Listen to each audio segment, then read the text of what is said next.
A day of my life as a teacher 1 applicant ng DepEd.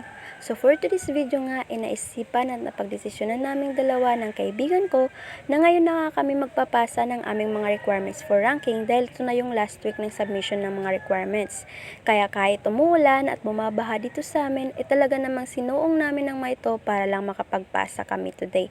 So pagkababa ko nga dyan ng jeep, dumiretso na ako dito sa sakay ng pedicab dahil sabi ko, sasakay na ako ng pedicab dahil nga basang-basa na ako. At nakakahiya ako kung pagpasok ko ng division, basa ako. Ako na nga lang din pala dyan yung sumakay ng pedicab dahil yung kaklase ko ay hinatid na siya ng kanyang jowa papuntang division. 20 pesos din pala yung pamasahe ko dyan. At bago ko nga makarating sa division, naalala ko na meron pa pala akong dalawang requirements na hindi ko pa naipapaputokopy. Kaya sabi ko kay kuya, kung pwedeng hanapan ako ng pwesto kung saan merong nagpapaputokopy dahil meron pa nga akong gagawin. RQE na nga pala kami last ranking, kaya for retention and updating na lang kami. Kakaunting requirements na lang din ang kailangan naming maisubmit on time.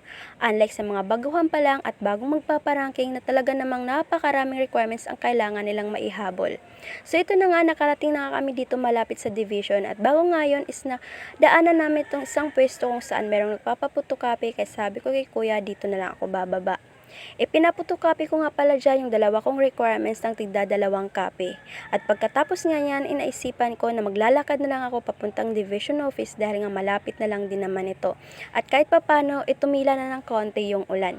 Sayang kasi yung 10 piso na ipapamasahe ko kung sasakay pa ulit ako ng pedicab. Yung kaklase ko nga dyan is nag-aantay na doon sa akin sa gate kasi sabi ko sa kanya sabay kami papuntang HR.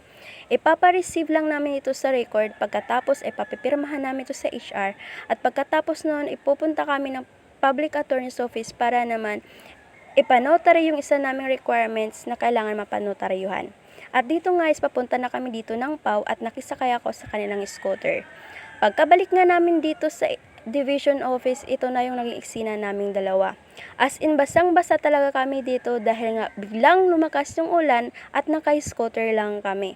As in, basang-basa talaga pero at least nakapagpanotary kami sa PAW. Ipinasa na nga namin dito yung aming mga requirements sa HR and hopefully is okay na lahat. Kahit naman basang-basa kaming dalawa, worth it naman iyon dahil napasa namin ang requirements namin at natapos namin yung mga kailangan namin gawin. Congrats sa atin, Teacher Laika, dahil hindi natin kailangan mag-antay at pumila pa ng mahaba. Tuwang-tuwa talaga yung mga person dito dahil natapos namin yung kailangan namin gawin today. So pagkatapos nga dyan is pumunta na ako sa Bigme Supermarket para naman mamili ng mga paninda na wala na doon sa ating munting tindahan. Kakaunting paninda nga lang din yung aking binili dito dahil yun lang din naman yung wala na sa tindahan. Mostly is mga noodles lang, Lucky Me, Pancit Canton at saka yung mga dilata dahil yun lang din naman yung wala na sa tindahan. Yung kasi yung mas madalas maubos kapag maulan dahil walang pera yung mga tao, for the tipid ang mga person. So yan lang po yung gana for today's video. Thank you for watching. Love you all. Mwah.